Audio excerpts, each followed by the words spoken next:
बिस्मिल्लाहिर्रहमानिर्रहीम। ये देखें, अभी मैंने आपको पेंसिल का बताया। पेंसिल में हम लोगों ने देखा कि जो रिजिड पॉइंट आ रहा था, इसको इक्विलिब्रियम में लाने के लिए ये पॉइंट आ रहा है बीच में। जो डिस्टेंस इधर का है वही डिस्टेंस यहाँ का भी है। यहाँ पे पैदा हो रहा है टॉर्क। टॉर्क किससे कहते हैं? The turning effect of the force. इसके इस साइड पर भी एज अ वेट इसका फोर्स है, इसके इस साइड पर भी वेट जो एज अ फोर्स एक्ट कर रहा है। लेकिन ओरिजिन से लेके जहाँ पे फोर्स एक्ट करती है उसको कहते हैं मोमेंट आर्म।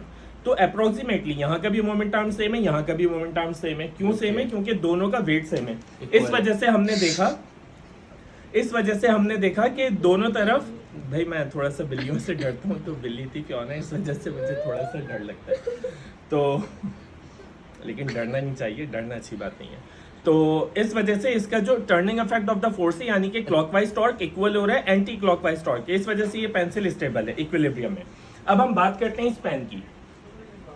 ये पेन आपने देखा, ऐसे दिखाओ, ये पेन हमने देखा कि यहाँ से यहाँ तक का फासला हमने देखा मोमेंट आर्म ये कम है, यहाँ से यहाँ तक का फासला हमने देखा ज्यादा है। तो इसकी क्या वजह है? यहाँ पर तो ऐसा नहीं था। इसकी ये वजह हो सकती है, माइट बी पॉसिबल, आप लोग अगर खुद सोचो, देखो यहाँ पर वेट कम है, इस जानिब वेट कम है। क्यों कम है? क्योंकि कैप नहीं है। और इस जानिब कैप की वजह से वेट ज्यादा हो गया। ऐसा ही है ना? तो इस चीज को अब मैं समझाता हूँ आपको डायग्रामेटिकली। ठीक है, थैंक यू दानियल। डायग्रामेटिकली ये आपका आ गया पाइवॉट।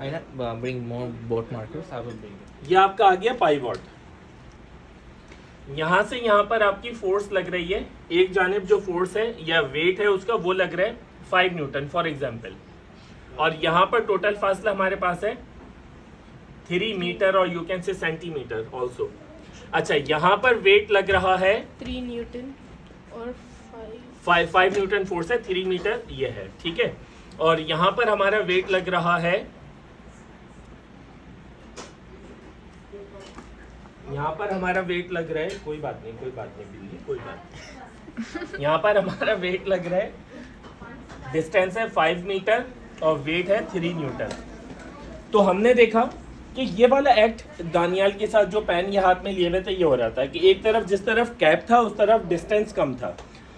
कैप का वेट की वजह से उसका आ रहा था 5 न्यूटन। तो 5 3 ज़ा 15 और 3 5 ज़ा 15. तो इस वजह से दोनों तरफ का टॉर्क सेम था। तो इस वजह से वो बॉडी किसके अंदर थी? इक्विलिब्रियम के अंदर। When clockwise torque must be equal to the anti clockwise torque, then the body is said to be in second condition of equilibrium. ठीक है, तो first condition of equilibrium, second condition of equilibrium, torque, ये वाले topic हमारे clear हो गए। बात आ गई समझ? Very nice, thank you.